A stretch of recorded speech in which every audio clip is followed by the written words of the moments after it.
Hello everyone, welcome back to NeetPot. In the previous video, we discussed about the population explosion. Today in this section, we will be discussing about the birth control, in which we will talk about the contraceptive methods. इसमें हम लोग बात करने वाले हैं contraceptive methods के बारे में, जिसमें ये भी बात करेंगे कि क्या आइडियल कॉन्ट्रासेप्टिव्स होने चाहिए, कॉन्ट्रासेप्टिव मेथड्स जो है किस तरह से काम करते हैं। सो आइए शुरू करते हैं। बर्थ कंट्रोल में हम लोग देखेंगे कॉन्ट्रासेप्टिव मेथड्स। कॉन्ट्रासेप्टिव मेथड्स की अगर बात करें तो बेसिकली आइडियल कॉन्ट्रासेप्टिव्स उसे कहते हैं, यानी those which are having no side effect, जिसमें कोई साइड इफेक्ट ना हो, यूजर फ्रेंडली हो, कॉस्ट इफेक्टिव हो और बहुत ज़्यादा टाइम में ये रीयूजेबल होना चाहिए। सो दीज आर दी, सो हम लोग लिख सकते हैं कि जो आइडियल कॉन्ट्रासेप्टिव है उनके क्या कैरेक्टर्स हैं। Contraceptive ideal contraceptives should be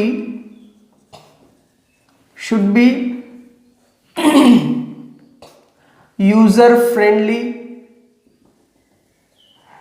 user friendly का मतलब ये है कि देखिए, इसको जो कस्टमर्स हैं, जो कैंडिडेट हैं, वो खुद ब खुद इसको इस्तेमाल कर सके। इसको इस्तेमाल करने के लिए किसी डॉक्टर की ज़रूरत ना पड़े, किसी की गाइडेंस की ज़रूरत ना पड़े, इसलिए इसको यूज़र फ्रेंडली बोला जाता है। लाइक कॉन्डम अगर हम लोग बात करें तो इसके लिए किसी की स्पेसिफिसिटी या किसी की अलग से क्वालिफिकेशन की ज़रूरत नहीं है, इसी को बोलते हैं user friendly. So user friendly. Next is cost effective, यानी बड़े सस्ते दामों में मिलना चाहिए, अदरवाइज लोग अनेबल होंगे इसको परचेज करने के लिए। Next is no side effect, कोई साइड इफेक्ट ना हो, अगर हो भी तो बहुत कम हो। इसके अलावा अगर हम लोग बात करें तो बिल्कुल इफेक्टिव होना चाहिए। इसके अलावा अगर हम लोग बात करें तो जो आइडियल कॉन्ट्रासेप्टिव है उसे रीयूज होना चाहिए। सो दे शुड बी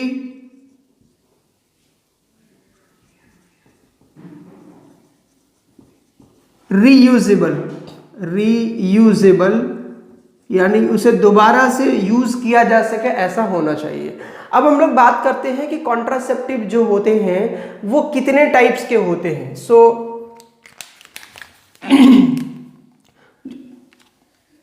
टाइप्स की अगर बात करें, इसमें जनरली जो सबसे पहला है वो है, हम लोग बात करते हैं नेचुरल मेथड्स की, यानी कॉन्ट्रासेप्टिव मेथड्स में नेचुरल मेथड्स की बात करते हैं।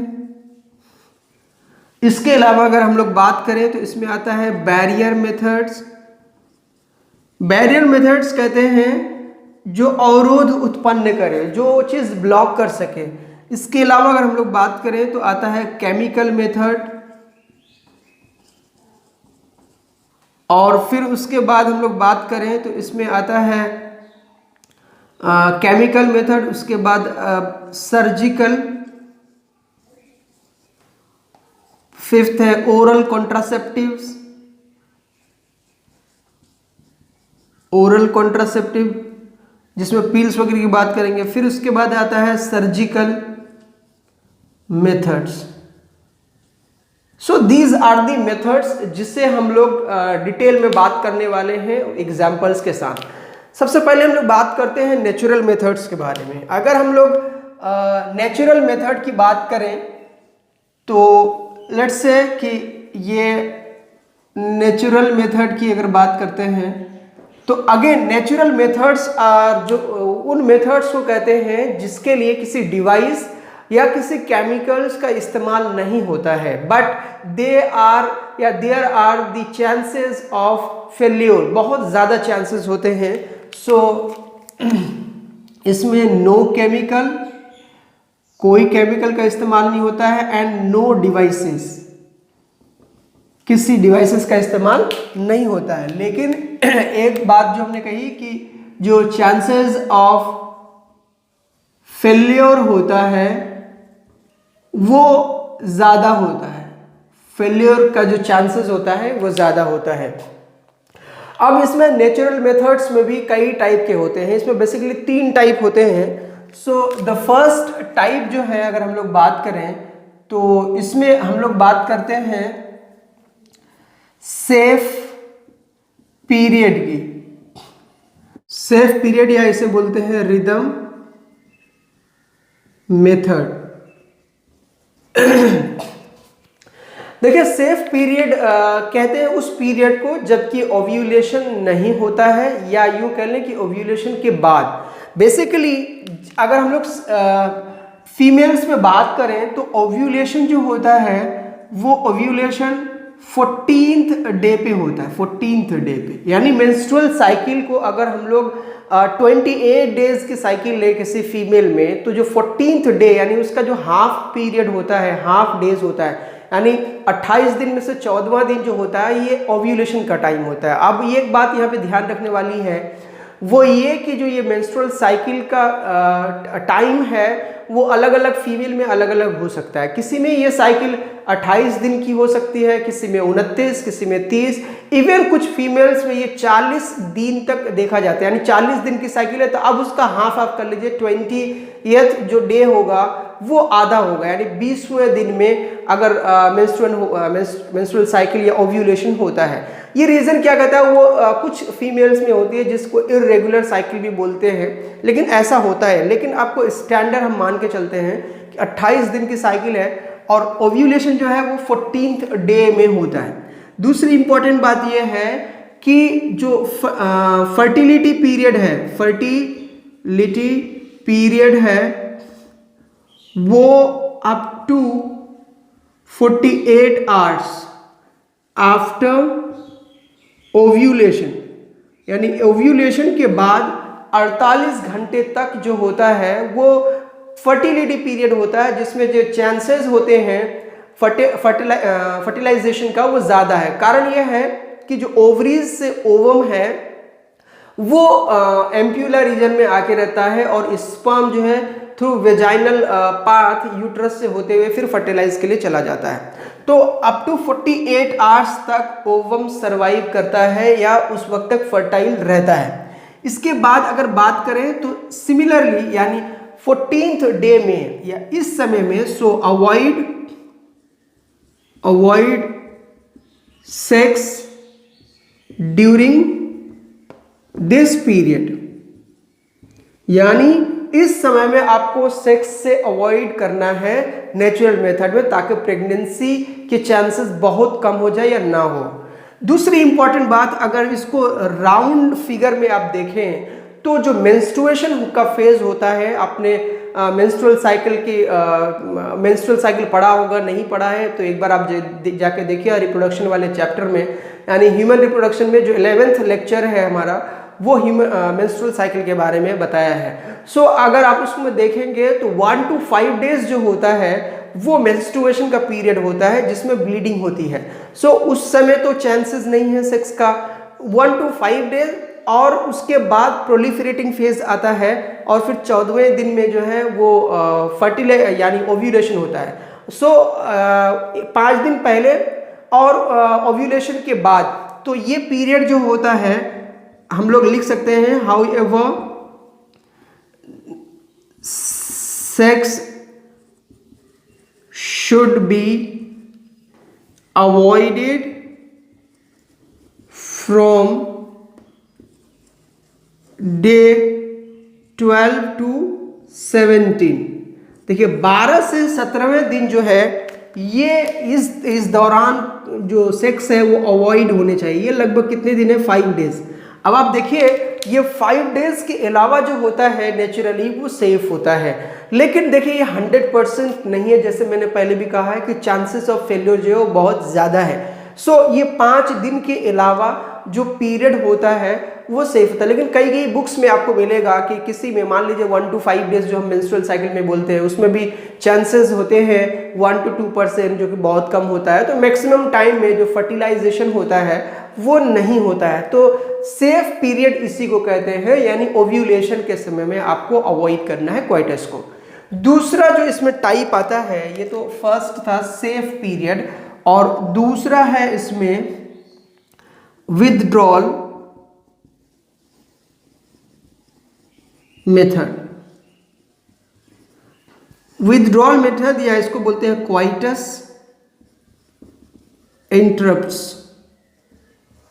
क्वाइटस इंटरप्ट्स इसलिए कहते हैं क्योंकि इंटरकोर्स जो होता है इसमें इंटरप्ट होता है। देखिए ये विथड्रॉल मेथड में जनरली क्या होता है कि बिफोर इजैकुलेशन, यानी विजाइना के बाहर पेनिस को निकाल लेना और उसके बाद इजैकुलेट करना, तब ये इसे बोलते हैं विथड्रॉल मेथड। जनरली क्या होता है कि whenever a person is ejaculating inside the vagina, then the million of sperms are released inside the vagina.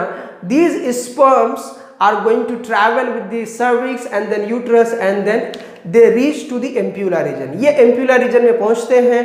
आपको अगर डायग्राम याद हो सर्विक्स रीजन में, तो सर्विक्स रीजन से होते हुए जो स्पर्म्स होते हैं वो अल्टीमेटली एम्प्यूला तक पहुंचते हैं। लेकिन अगर इंटरकोर्स के दौरान पेनिस को वेजाइना से बाहर निकाल दिया जाए और इजैकुलेशन जो है वो बाहर हो, आउटसाइड ऑफ द वेजाइना, उसी को बोलते हैं विथड्रॉल मेथड या क्वाइटस इंटरप्टस। जो इंटरकोर्स है वो इंटरप्ट हो जाता है, इसीलिए इसे बोला जाता है। सो सिंपली इसमें हम लोग लिख सकते हैं penis is withdrawal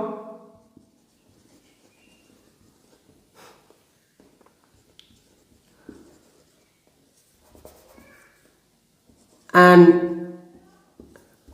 withdrawn from vagina and ejaculate outside the vagina. So this is the withdrawal method, जिसमें कि इजैकुलेशन जो है वो बाहर होता है, स्पर्म्स को रिलीज आउटसाइड द वेजाइना कहा जाता है। So this is the safest method जिसमें सेक्स को विदाउट प्रेगनेंसी के चांसेस के एंजॉय किया जा सकता है। And the third is lactational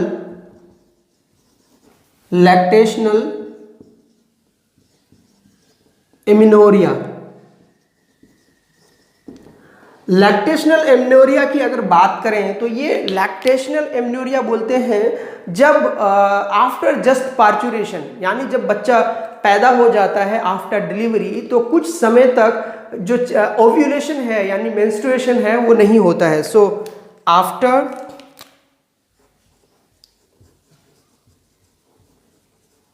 parturition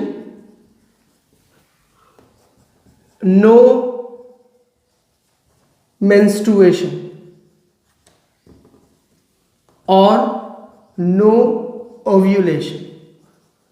जब ओव्यूलेशन नहीं होगा तो पीरियड क्या होता है, सेफ होता है। लेकिन ध्यान रहे ये जो बात है, यानी जो पार्चुरेशन के बाद जो पीरियड होता है लैक्टेशनल एमनोरिया, ये सिर्फ और सिर्फ अप टू 6 मंथ्स है।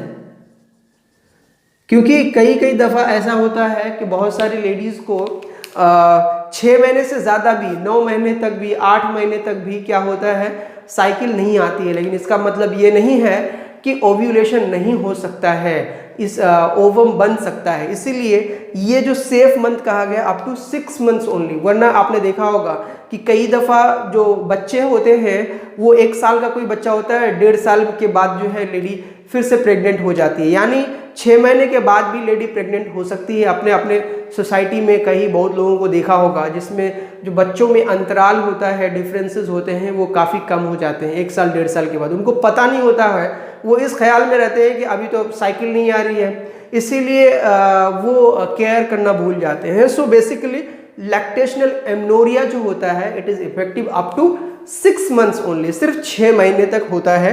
ये जो थे नेचुरल मेथड्स की बात कर रहे थे हम लोग, जिसमें 3 टाइप के मेथड है। अब हम लोग बात करते हैं बैरियर मेथड्स के बारे में।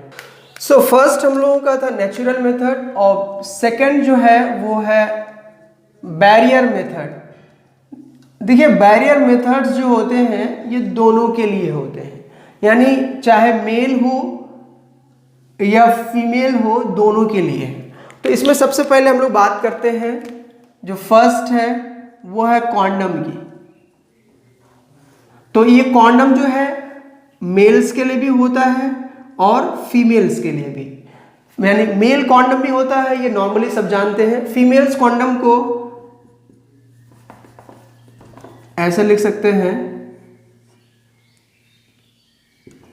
Also known as fem shields. ये basically polyurethane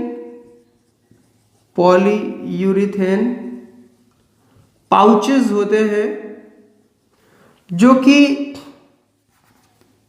which are fitted over vagina और सर्विक्स। ये फीमेल जो कॉन्डम्स होते हैं वो इस तरह से होते हैं जो कि विजाइना या सर्विक्स में फिट किया जाता है। दूसरा जो होता है इसमें अगर हम लोग बात करें तो इसमें आता है सर्वाइकल कैप की। देखिए सर्वाइकल कैप से जैसे पता है कि सर्विक्स के ऊपर में एक कैप लाइक स्ट्रक्चर होता है, उसे हम लोग फिट करते हैं और ये एक बैरियर मेथड की तरह काम करता है, स्पर्म्स को यूट्रस में और फिर एम्प्यूला में जाने से रोकता है।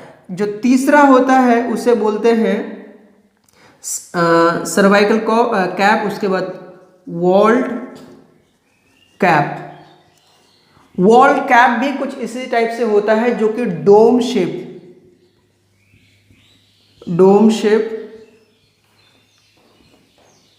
प्लास्टिक और रबर का बना होता है, जो कि सर्वाइकल कैप के ऊपर या यूं कह लें कि वेजाइना या सर्विक्स के ऊपर में फिट किया जाता है। So condom, cervical cap, vault cap और एक और है वो डायफ्राम। डायफ्राम जैसे हम लोग नॉर्मली भी डायफ्राम बोलते हैं जो दो चीज़ों को बांटता है। तो डायफ्राम जो होता है ये ओवर द वेजाइना इसको फिट किया जाता है। So fitted in the vagina. So these are the barrier methods जिसमें कॉन्डम, सर्वाइकल कैप, वॉल्ट और डायफ्राम की हम लोग बात करते हैं। So in this section we discussed about the natural methods as well as the barrier methods. In the next video we'll discuss about the rest of the contraceptive methods. But if you like my videos, please subscribe the channel, share the video as much as you can.